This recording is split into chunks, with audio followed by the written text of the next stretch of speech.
Começar primeiramente agradecendo a Deus e a oportunidade de estar mais uma vez aqui diante de vocês, podendo compartilhar um pouco daquilo que Deus tem me condicionado a pensar. E o tema do nosso estudo hoje é intimação, não oportunidade. Então hoje a minha proposta é abordar o chamado a partir de uma intimação. Eu estarei dando prosseguimento aos fundamentos da Ordo Salutis, ou seja, a ordem de salvação que está sendo proposta aqui, supervisionado pelo presbítero, para pensarmos a doutrina à luz das decisões que precisamos tomar no hoje.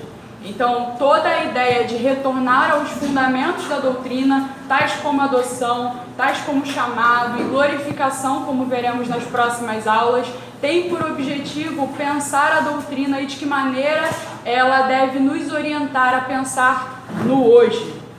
E eu gostaria que você pudesse, nesse momento, inclinar a sua fronte para irmos ao Senhor em oração.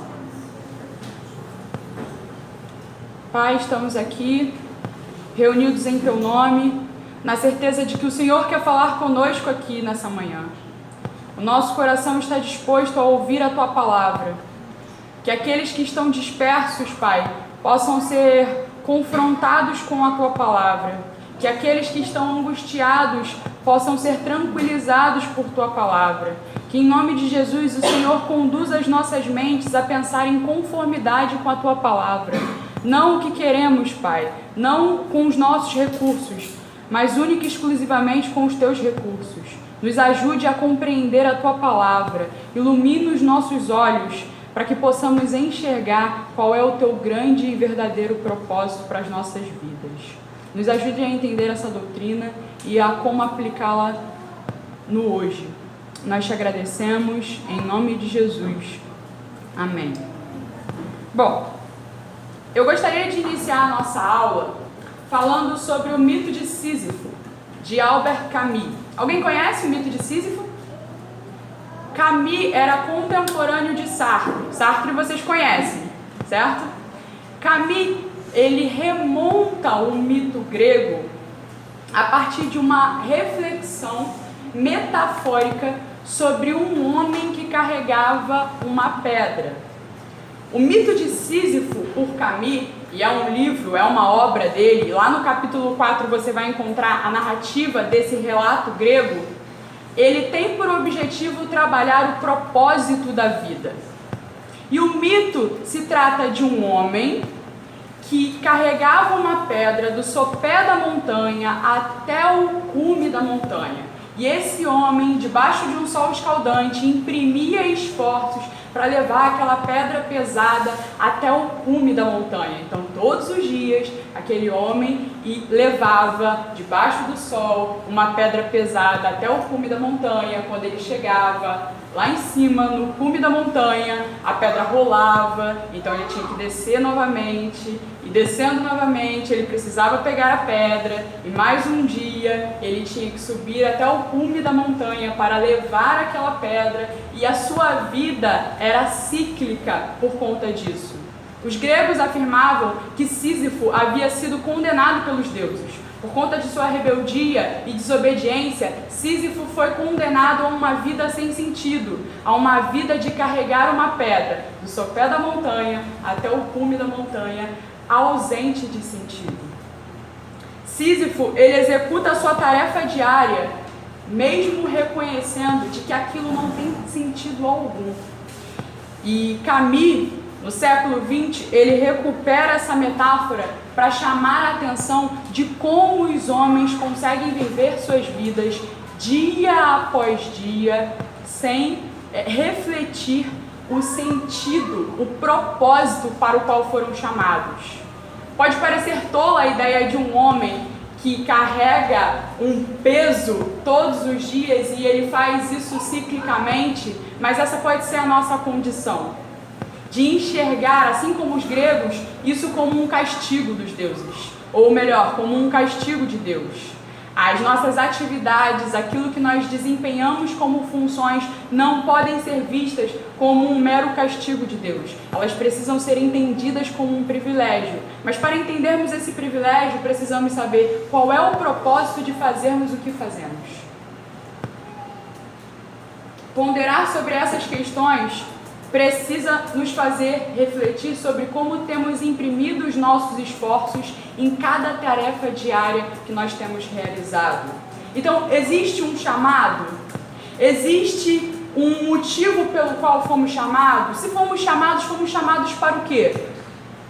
E como nós temos reagido a esse chamado, se ele existe? É sobre isso que eu quero refletir com você essa manhã. É sobre entender o peso de cada uma dessas palavras, propósito, sentido, chamado, e como nós temos reagido a cada uma dessas palavras. Chamado geralmente envolve curiosidade. Todo mundo quer descobrir o seu chamado.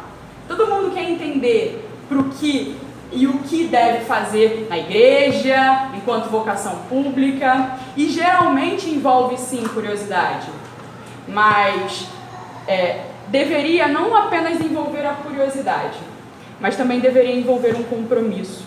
Nós queremos saber muitas das vezes qual é o nosso chamado, mas nós não queremos nos comprometer com ele. E aqui eu chamo a tua atenção de que é sobre isso que nós vamos falar essa manhã. Sobre um chamado que envolve compromisso. Sobre um chamado que não lhe é ofertado como uma oportunidade, mas como uma intimação. Nós vamos entender isso, primeiramente, a partir de uma perspectiva doutrinária, para então trazermos aplicações práticas. Eu gostaria de te conduzir a Romanos capítulo 8.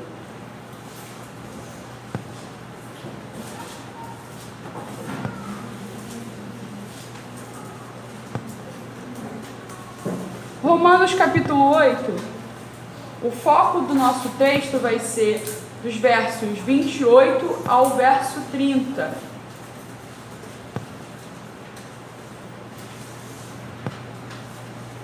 Faremos a leitura. Sabemos que todas as coisas cooperam para o bem daqueles que amam a Deus, daqueles que são chamados segundo o seu propósito. Pois aqueles que Deus de antemão conheceu, Ele também predestinou para serem conformes à imagem de seu Filho, a fim de que Ele seja o primogênito entre muitos irmãos. E aos que predestinou, a esses também chamou, e aos que chamou, a esses também justificou, e aos que justificou, a esses também glorificou.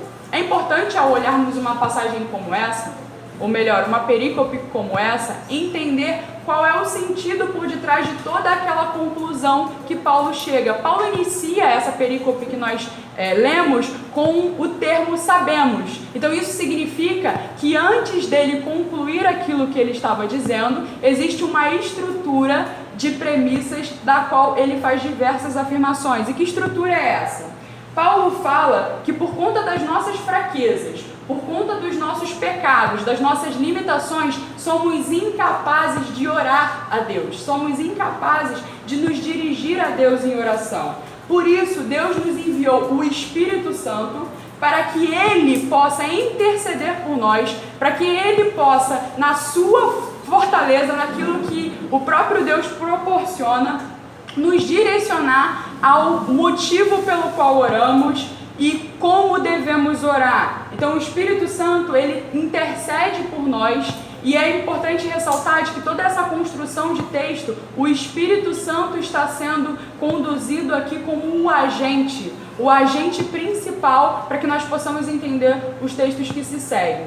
Então ele faz isso, e ele faz isso de maneira que as palavras não podem mensurar. Então Paulo diz que ele faz isso intensamente, com gemidos inexprimíveis. Gemidos inexprimíveis aqui significa justamente algo que não pode ser mensurado com palavras. Ele nos ama de tamanha forma que o Espírito Santo, em nossa fraqueza, nos conduz a fazer aquilo que somos incapazes de fazer.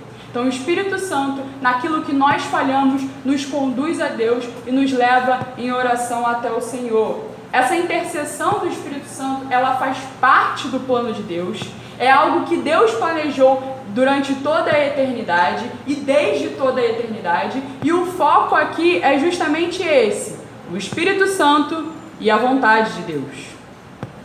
No versículo 8 que nós lemos, nós temos algumas palavras que nos saltam os olhos, e eu queria chamar a tua atenção para algumas dessas palavras.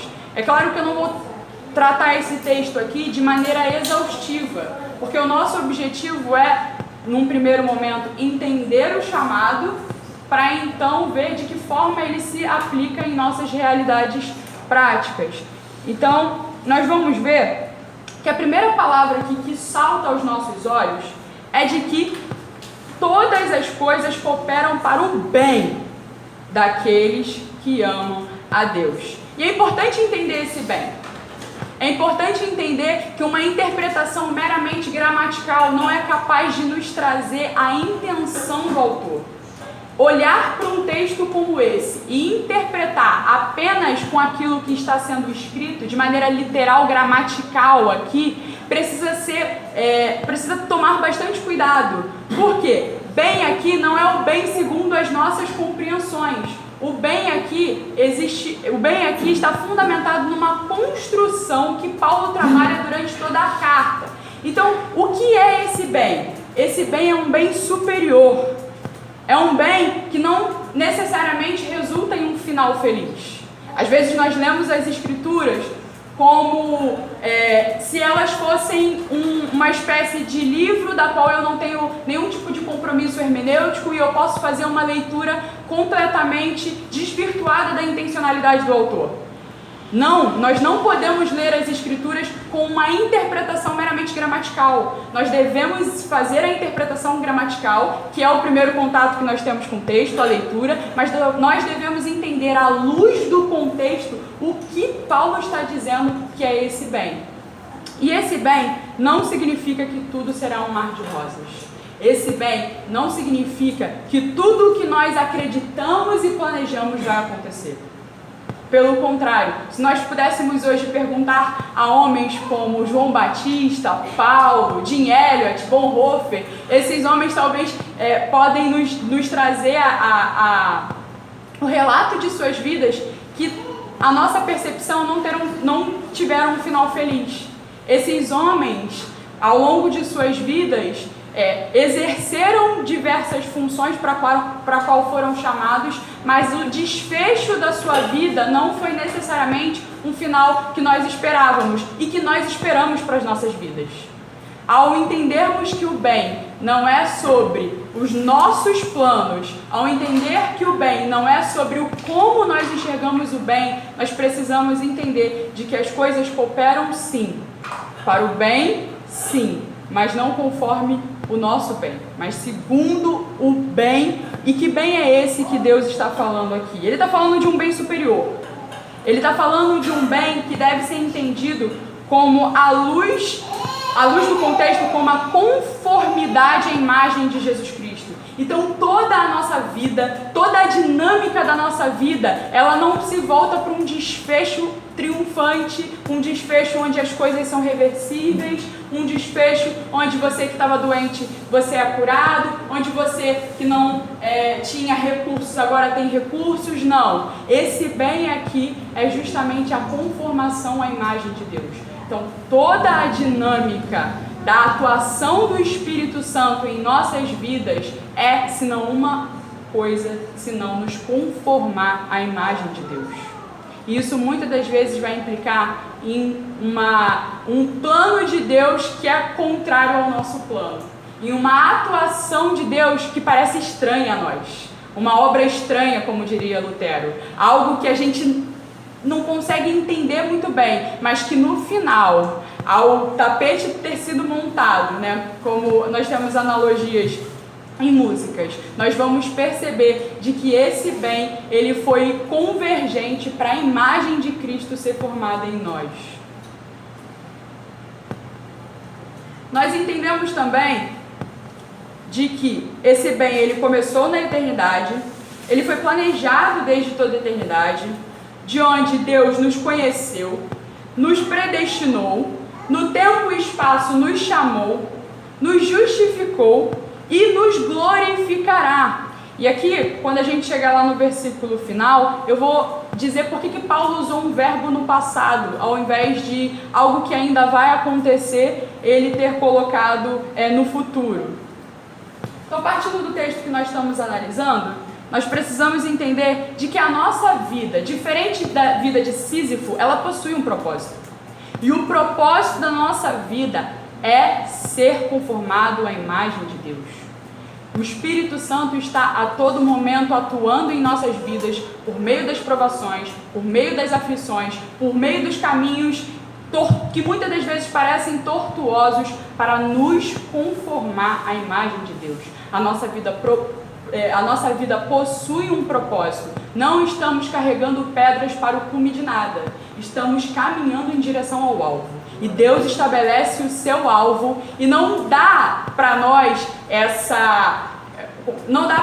uma espécie de direção no sentido de que nós temos autonomia para chegar até esse alvo. Ele nos oferta o Espírito Santo e o Espírito Santo nos conduz até esse alvo. Mas esse bem é para todos? A minha pergunta é para você. Como é que o texto vai dizer aí? Esse bem, todas as coisas cooperam para o bem daqueles que... Então todas as coisas cooperam para o bem daqueles que foram predestinados, daqueles que foram chamados, daqueles que foram justificados por Deus. Significa que a atuação do Espírito em prol do bem, em prol da conformação à imagem de Cristo, só é presente na vida dos salvos, só é presente na vida dos eleitos de Deus.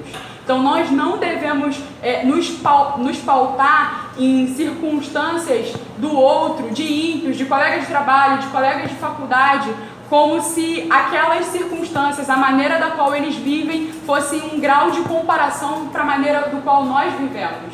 O seu amigo de faculdade está lá triunfando, o seu colega de trabalho lá está se dando bem, e aí você olha para a sua vida e é uma vida extremamente difícil, uma vida extremamente cansativa por conta de trabalho, por conta de demandas da igreja, por conta de muitas das coisas, e isso às vezes nos deixa numa posição de que, caramba, como posso eu ser amado por Deus tendo todas essas coisas estão dando errado? Como é que todas essas coisas estão dando errado e ainda assim consigo ser amado por Deus?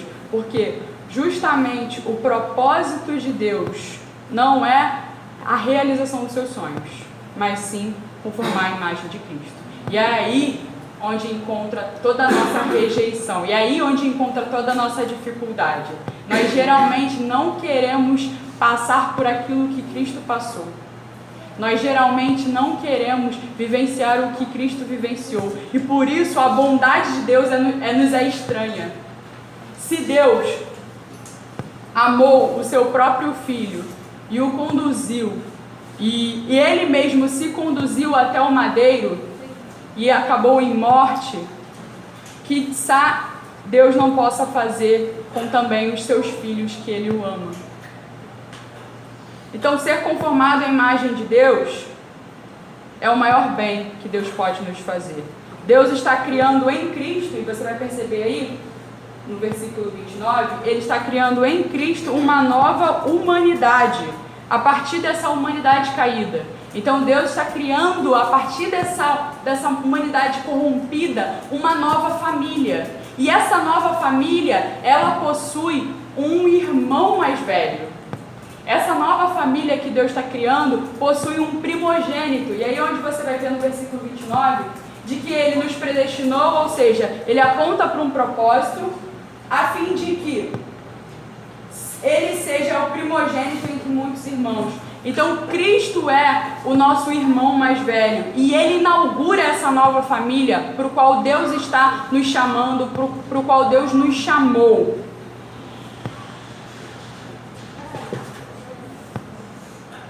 Só abrir uma aspas aqui, de que quando nós falamos sobre as coisas, todas as coisas cooperarem para o bem daqueles que amam a Deus, é importante a gente ter uma clara distinção entre a graça comum e a graça salvadora.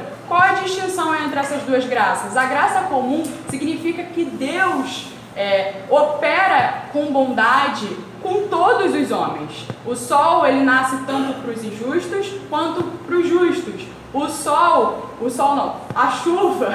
A chuva ela cai sobre a plantação dos justos e dos injustos. Então Deus atua com bondade na vida de todos, indistintamente. Mas a bondade que revela a conformação à imagem de Cristo somente daqueles que são capazes de o amar. E essa capacidade de amar a Deus só é concedida por Ele mesmo, por meio do Espírito Santo. Estamos entendendo até aqui? Então vamos lá. No versículo 29, vai dizer que Deus de antemão conheceu.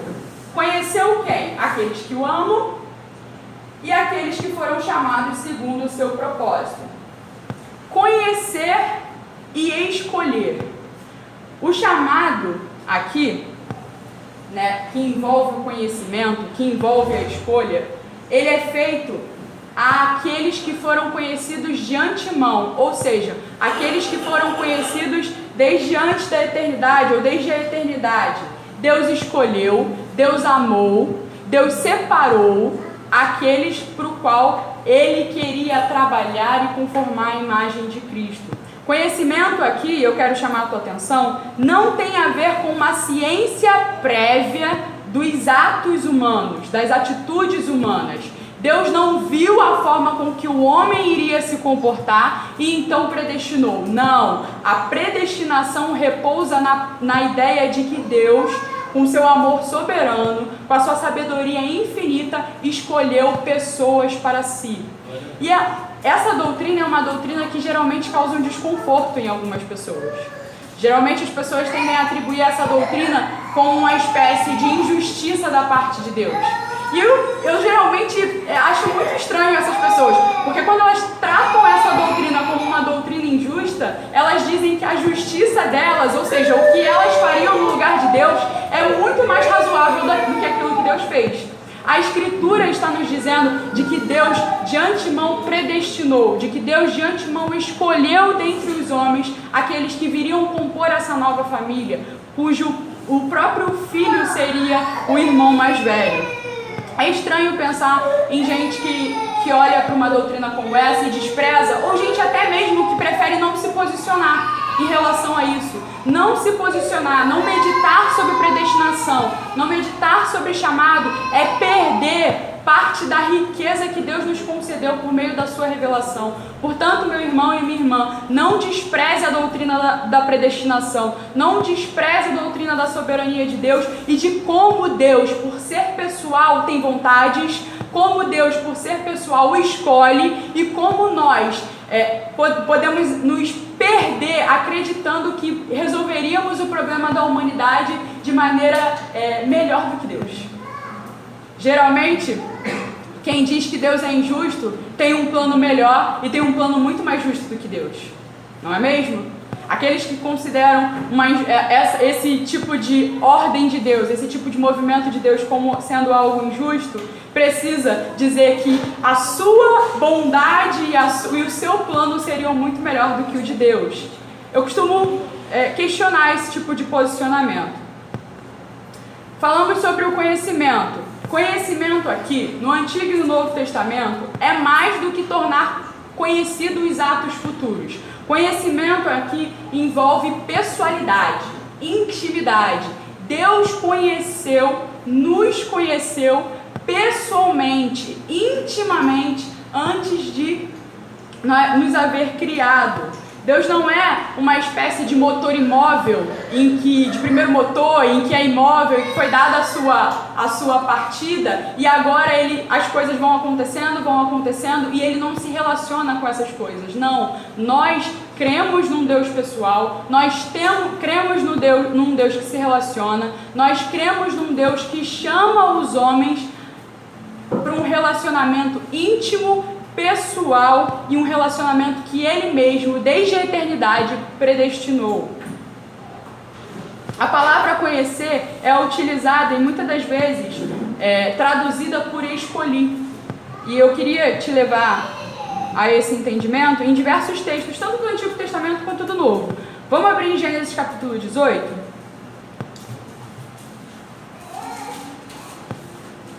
Para nós entendermos.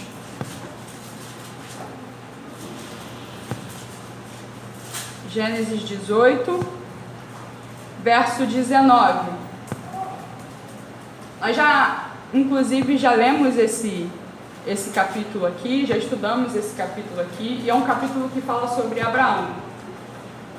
Porque eu quem? Deus, eu o escolhi para que ordene aos seus filhos e a sua casa depois dele, a fim de que guardem o caminho do Senhor e pratiquem a justiça e o juízo, para que o Senhor faça vir sobre Abraão o que lhe prometeu. Alguém tem alguma versão que diz conheceu? Versões mais antigas vão trazer a ideia de conheceu. A palavra literal aqui no hebraico, que é a palavra yadá, ela significa justamente isso, conheceu. E por que os tradutores aqui resolveram então colocar escolhi? Porque a compreensão de conhecer, a compreensão de entender antes mesmo daquilo vir antes mesmo de que os homens viriam à vida, faz com que os tradutores optem pelo recurso de utilizar a palavra escolhi ao invés da palavra conheceu. Então, conhecer e escolher tem a mesma ideia nas Escrituras. Abra comigo também em Amós.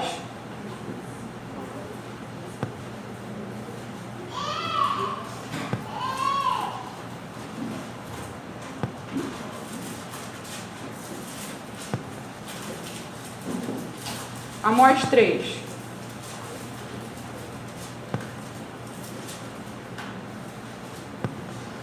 Amós 3, mais uma vez, vai utilizar a palavra yadá, que é justamente a palavra conhecer. Diz assim, verso 1, verso 2. Ouçam a palavra que o Senhor fala contra vocês, filhos de Israel, contra toda a família que ele tirou da terra do Egito. Ele diz: de todas as famílias da terra, somente a vocês eu... Como é que está na sua versão? Escolhi. A palavra hebraica aí também é conheceu. Então, conheceu tem esse aspecto, e aí retorna lá para Romanos capítulo 8, tem esse aspecto de escolher, de separar, de destacar. E aí você pode falar comigo assim, mas Tamires, nós temos presciência nas Escrituras? Sim, nós temos presciência nas Escrituras. E eu quero que você abra comigo em Atos capítulo 2.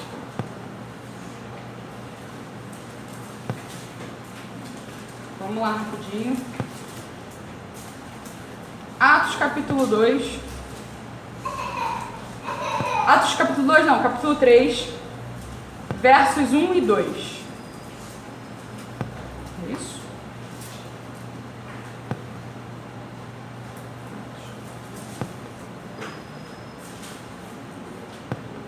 Não, Atos capítulo 2, versículo 23. Desculpa, acabei colocando errado aqui na prece. Olha onde a palavra presciência ela aparece. A este, conforme o plano determinado e a presciência de Deus, vocês mataram, crucificando-o por meio de homens maus. Porém, Deus o ressuscitou, livrando-o da agonia da morte. A palavra presciência ela aparece aqui. E é importante entender de que a palavra presciência aqui, ela se estabelece não como algo distintivo do plano determinado, dos desígnios de Deus em outras versões. O aqui é aquilo que no grego chamamos de rendíades. É quando ele não está trazendo uma conjunção aditiva, ele não está adicionando a algo, mas ele está explicando aquilo que foi dito anteriormente. Então, a presciência de Deus se estabelece justamente nesse plano de Deus, nesse desígnio de Deus. E aí podemos voltar lá para Romanos capítulo 8. A rendíades também é presente lá naquele texto de Efésios capítulo 4, versículo 11, onde Paulo está falando sobre os pastores, e ele diz pastores e mestres. Vocês lembram? Aquele "e" ali, ele não está dando uma ideia de que existem pastores e mais mestres. Aquele "e" ali está estabelecendo uma relação de explicação, de que pastores são também os mestres da igreja. Aqueles que são chamados para pastores também devem ser os mestres da igreja. É o mesmo caso. Então, onde nós chegamos? Nós chegamos de que esse chamado que aponta para um propósito, desse chamado que estabelece a vontade de Deus, ele é um chamado tal como uma intimação. Por isso, o chamado interno é um chamado irresistível. Quando Deus chama os homens das trevas para a luz, chama os homens da morte para a vida, ele os convoca como um rei, exige que os seus súditos possam estar presentes diante dele. Note que eu disse interno, chamado interno. Isso não significa que há uma resistência ao chamado externo. E nós podemos encontrar isso em diversos momentos da nossa vida. Quando nós vamos pregar para certas pessoas, muitas pessoas resistem à mensagem do Evangelho. Muitas pessoas resistem àquilo que elas estão ouvindo. Mas o chamado que é interno, do qual o Espírito Santo toca o coração humano, do qual o Espírito Santo toca o coração daqueles que foram predestinados, ele é impossível de ser resistido. Porque quando o Rei de toda a terra convoca os homens, ele o convoca sem sem a condição de que esses homens possam exercer a sua vontade. É um ser sobrenatural, é um chamado sobrenatural, do qual os homens só podem responder com uma e somente uma resposta: a obediência. O chamado externo, a vocação externa, ela é geral e universal. Isso significa que o anúncio do Evangelho, de que nós devemos nos empenhar a pregação do Evangelho para todo e qualquer tipo de homem. Homens de diferentes raças, homens de diferentes etnias, nós devemos nos empenhar para a proclamação do Evangelho, mesmo que haja resistência. Porque Deus, dentre aqueles do qual foram predestinados e escolhidos, haverá de convocar à sua presença aqueles que de antemão foram predestinados. Até aí nós estamos entendendo? Está claro? Tem alguma dúvida, algum questionamento em relação a isso, à luz das passagens? Não? Então vamos lá. A conclusão que nós chegamos nesse primeiro tomo é de que fomos predestinados, chamados, justificados, ou seja, nós fomos dentro de um aspecto de vista forense, declarados justos. Deus nos declarou justos, imputou justiça de Cristo em nós, e a certeza da eficácia do sangue de Cristo nos coloca em certeza da glorificação. E por isso Paulo utiliza glorificou no tempo passado. Por mais que a glorificação seja algo futuro, seja algo que ainda irá acontecer, a certeza que Paulo encontra na predestinação, a certeza que Paulo encontra na justificação, no sangue de Cristo, o faz concluir de que ele também nos glorificou, de que ele também nos estabeleceu nele. Para enfrentar todas as dores, para enfrentar todos os nossos dilemas, essas verdades são verdades que precisam estar continuamente em nossas mentes e em nossos corações.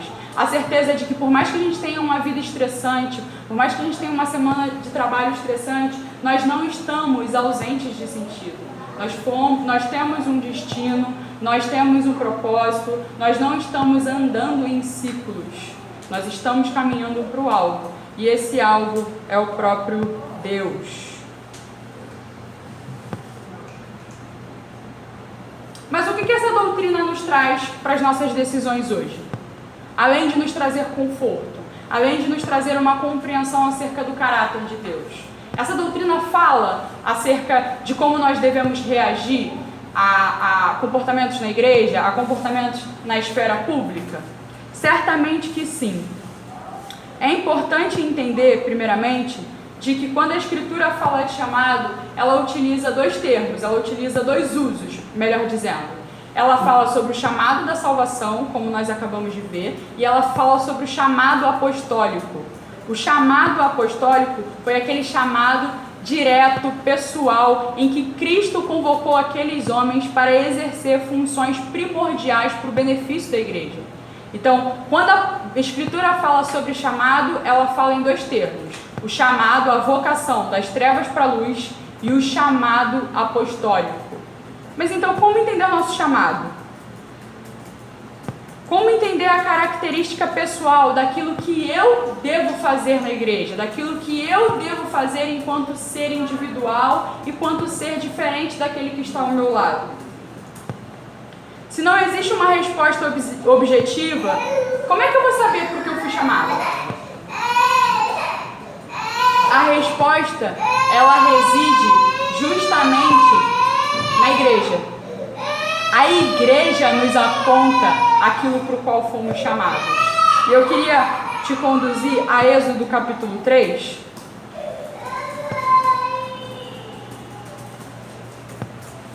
Para justamente entendermos que a igreja evoca a necessidade de exercermos o nosso chamado. E esse exercício do chamado, ele precisa ter em mente o chamado soberano de Deus. E como nós reagimos a esse chamado soberano?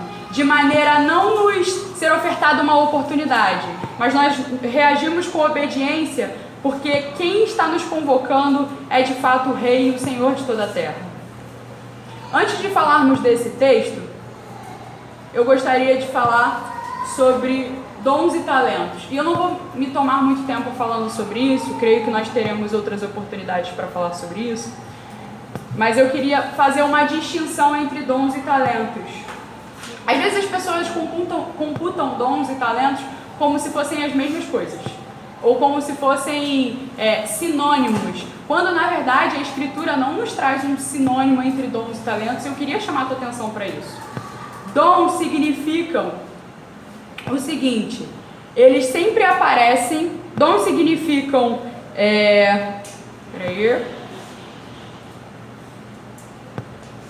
Dons significam uma bênção dada por Deus, e essa bênção dada por Deus, ela não é para nós, mas ela é para o outro. E sempre que aparecem passagens falando acerca de dons, essas passagens estão envolvidas num contexto comunitário, ou seja, todos os dons que nos são dados para aqueles que amam a Deus, para aqueles que são nascidos de novo, são dons que são utilizados em oferta aos outros. Logo, é importante fazer uma distinção entre dons e talentos, porque talentos você encontra no mundo. Talentos você encontra em pessoas que não têm o menor conhecimento acerca de Deus, são ignorantes acerca de Deus. Mas dons é o privilégio que, juntamente com a salvação, juntamente com a maravilhosa graça que Deus nos deu de sermos conformados à imagem de Cristo, nós recebemos não para uso próprio, mas para uso da igreja. Então o dom, ele não é para nós, ele é para a igreja. E os dons em funcionamento, eles se transformam em ministérios. E aí você vai observar lá em 1 Coríntios capítulo 12, do verso 5 ao 7, de que os dons, quando eles são exercidos com amor, de que os dons, quando eles são exercidos em prol do outro, esses dons se transformam em ministérios. Então você que quer entender como você descobre o seu dom, se você permanecer inerte, se você permanecer alheio ao serviço da igreja, você será incapaz de compreender qual é o seu chamado.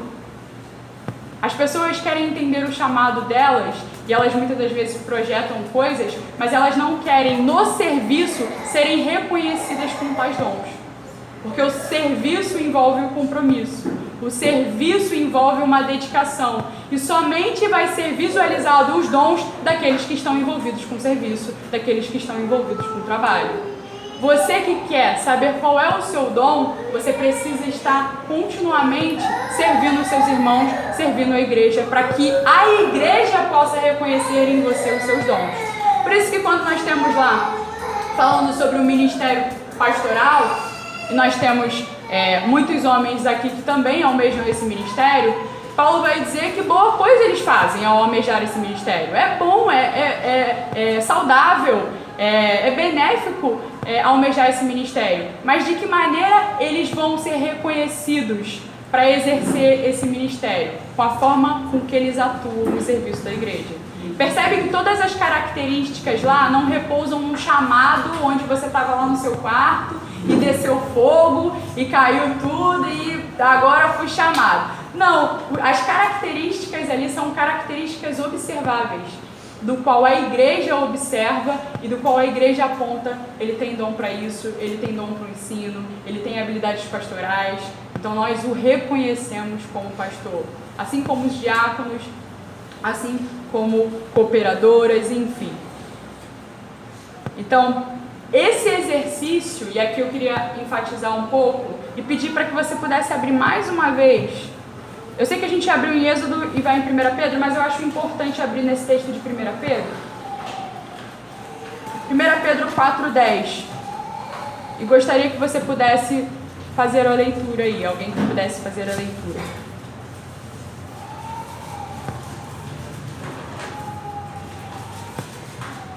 Servir uns aos outros, cada um conforme o dom que recebeu, como bons despenseiros da multiforme graça de Deus. Obrigada. Servir aí não é algo facultativo. Servir aí não é algo sugestionado. Servir é uma ordem.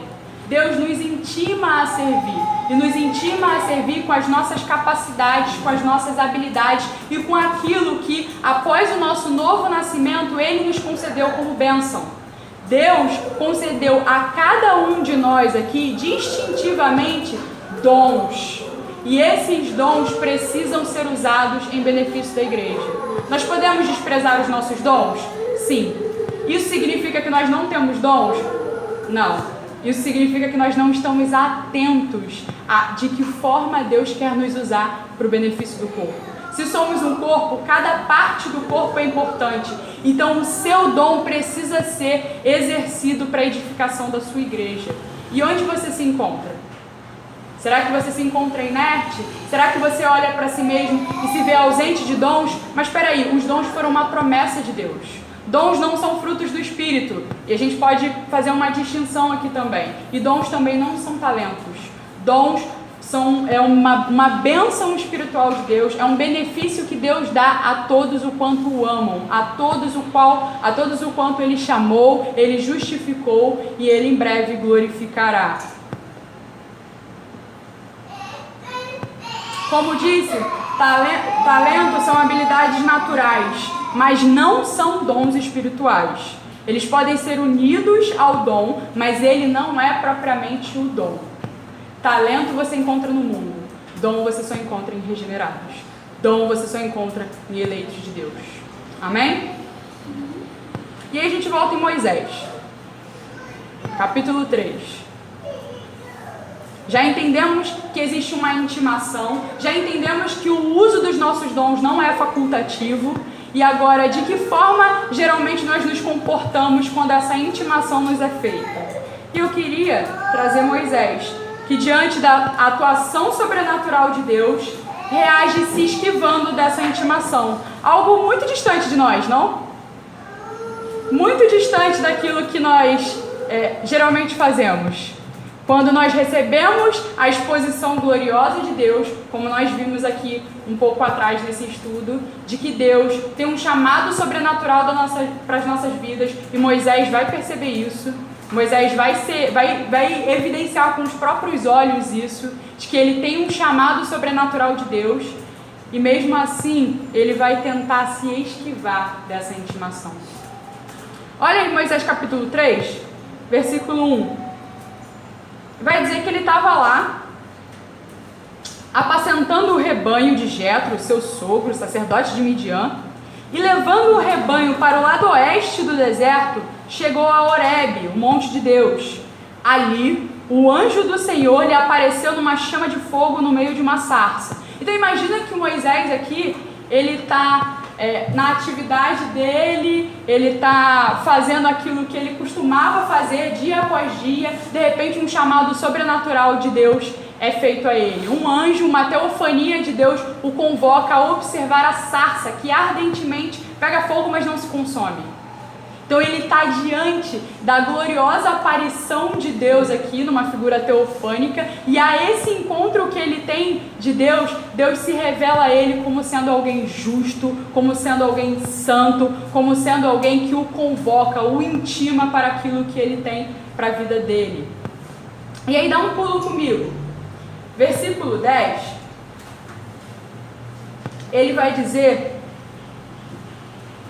o seguinte: agora venha e eu o enviarei a Faraó para que você tire do Egito o meu povo, os filhos de Israel. Perceba que o chamado de Deus para a vida de Moisés tem um sentido muito estrito. O chamado de Deus para a vida de Moisés não se resume em Moisés, se resume naquilo que ele iria ser utilizado para o povo de Deus, naquilo que ele iria ser utilizado em benefício do povo de Deus. Deus viu a aflição daquele povo, Deus viu os pedidos daquele povo, e Moisés vai ser instrumentalizado para o benefício desse povo. Ele não vai ser acionado para que use os seus dons, para que use as suas habilidades meramente por si mesmo, mas ele vai ser acionado justamente para que o povo de Deus seja assistido. O povo de Deus precisa de um guia. O povo de Deus precisa de um libertador. Precisa de alguém que traga aí uma certa comunicação. Versículo 11 vai dizer, versículo 11 vai dizer assim: então Moisés perguntou a Deus. O que está escrito aí na sua Bíblia? Quem sou eu? Quem sou eu para ir a Faraó e tirar do Egito os filhos de Israel? A primeira tentativa de se esquivar de uma intimação de Deus é olhar para si mesmo. E é dizer, quem sou eu? Quem sou eu diante dessa autoridade? Imagina que o rei do Egito, o Faraó, era aquele que era soberano sobre todo o Egito. Imagina que Moisés saiu do Egito fugido porque ele havia matado um homem. E agora ele vai precisar retornar lá para, de certa forma, dialogar com alguém que é extremamente superior a ele. Ele é pastor de ovelhas. Quem é Moisés para estar diante daquele homem que possuía governo, daquele homem que possuía muita autoridade naquele povo, entre aquele povo e naquela terra? Quem era ele? Geralmente, o primeiro questionamento que nós fazemos é quanto à credibilidade para fazer algo que nós não possuímos o controle. Moisés não tinha como saber como Faraó se comportaria. Moisés não tinha como saber como que Faraó entenderia aquilo que ele estava falando. Então, tentando se esquivar disso, ele diz, quem sou eu? Capítulo 4, nós temos mais uma tentativa de Moisés para se esquivar da intimação de Deus. Moisés responde: mas eles não vão acreditar em mim, nem ouvirão o que eu vou dizer, pois dirão, o Senhor não apareceu a mim.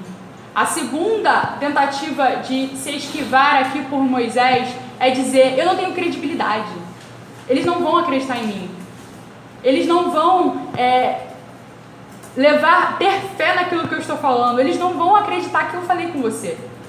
Então, mais uma vez, Moisés tenta se esquivar, e ele faz isso por uma terceira e quarta vez. A terceira vez, no versículo 10, Moisés diz ao Senhor, ah, Senhor, eu nunca fui eloquente, nem no passado, nem depois que falaste a teu servo, pois sou pesado de boca e pesado de língua. Não obstante em colocar dificuldades, a ausência de controle que ele tinha em relação à reação de Faraó, ele agora coloca uma limitação, agora ele coloca dificuldade em sua própria limitação pessoal. Ele diz, quem sou eu, que sou pesado de língua, para estar diante de um soberano como o Faraó, que pode fazer o que ele quiser da minha vida? Quem sou eu? E eu queria pensar com você, antes de ir para o último meio de Moisés se esquivar da intimação de Deus, de que isso é algo que nós constantemente fazemos. Assim como Moisés, nós recebemos a presença gloriosa de Deus por meio da pregação do Evangelho, Nós recebemos dia após dia a intimação de Deus para fazermos discípulos, para vivermos em conformidade à imagem de Cristo, e nós utilizamos essas mesmas desculpas. Não sou capaz, tenho limitações, e agora a terceira. Versículo 13.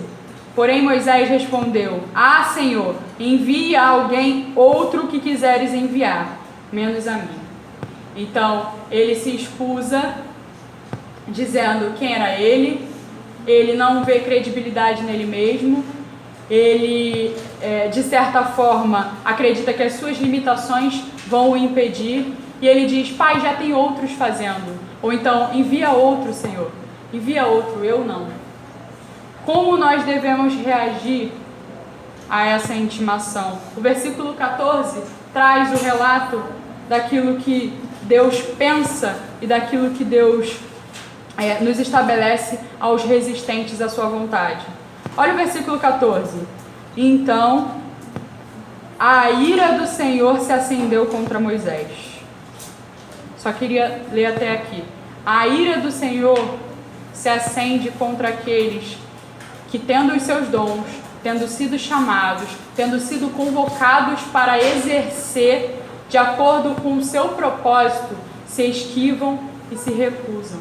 A gente precisa pensar nisso nessa manhã, de que a igreja, ela está precisando de trabalhadores, a igreja precisa de gente que se oferta em serviço, e é dessa forma que nós vamos reconhecer seus dons e talentos, e de que se esquivar disso, se esquivar dessa ordem, se esquivar dessa intimação, é resistir ao próprio Deus, e resistir a Deus provoca ira nele. Deus não se agrada daqueles que resistem da sua vontade. Deus não se agrada daqueles que resistem ao seu chamado. Não dá para resistir ao chamado de Deus. Se Deus o chamou, meu irmão, se Deus a chamou, minha irmã, certamente, segundo os propósitos dele, segundo os desígnios dele, com o auxílio do Espírito Santo, ele vai te conduzir para o exercício do seu chamado, para aquilo que você foi chamado, para a sua vocação. Então não adianta você fingir que Deus não falou com você essa manhã. Não adianta você voltar para sua casa e não se empenhar, porque o exercício de dons também envolve empenho, também envolve dedicação, também envolve labuta, também envolve erros, acertos. Mas se você desconsiderar aquilo que o próprio Deus está trazendo para você essa manhã, talvez você não se perceba, mas você está indo contra as ordens do Rei do Cosmos, do Rei de toda a Terra, do Rei do Universo. Somos meros súditos, não? E se somos súditos, só existe uma maneira de responder à convocação ao chamado de Deus, que é a coobediência. Para o que Deus te chamou? Procure a igreja, para que a igreja possa apontar em você características, dons que o Senhor exclusivamente te deu e de que você precisa usar para a edificação dos seus irmãos. Cada um aqui possui dons distintivos e esses dons são primordiais para o funcionamento do corpo. Se você não está exercendo um serviço, um lado do corpo está sendo prejudicado. Porque nós precisamos de boca, de pé, de dedo mindinho, nós precisamos de toda a estrutura do corpo para que esse corpo possa estar saudável. A saúde da sua igreja depende da forma com que você encara os seus dons e da forma com que você encara o seu chamado com Deus. Para finalizar e nós encerrarmos o nosso estudo, e eu abri para comentários, enfim, posições, eu queria que você pudesse, essa tarde, ao chegar em casa, ponderar sobre essas coisas. Ponderar de que forma você tem resistido. É negando? É se esquivando? É dizendo, não, tem gente fazendo? Nós fomos intimados a diversas coisas aqui. Nós fomos intimados a plantio de igreja, nós fomos intimados a discipulado, nós fomos intimados ao ministério da palavra, nós fomos intimados ao ministério da diaconia, e de que forma nós temos reagido a essa convocação. Pense sobre isso, meu irmão. Pense sobre isso, minha irmã. A sua vida possui um propósito. Então, não trabalhe como Sísifo, que carrega uma pedra e não sabe por quê. Se tiver que trabalhar, fazer esforço, trabalhe para a glória de Deus. Trabalha para que Cristo seja visto em sua vida. Amém?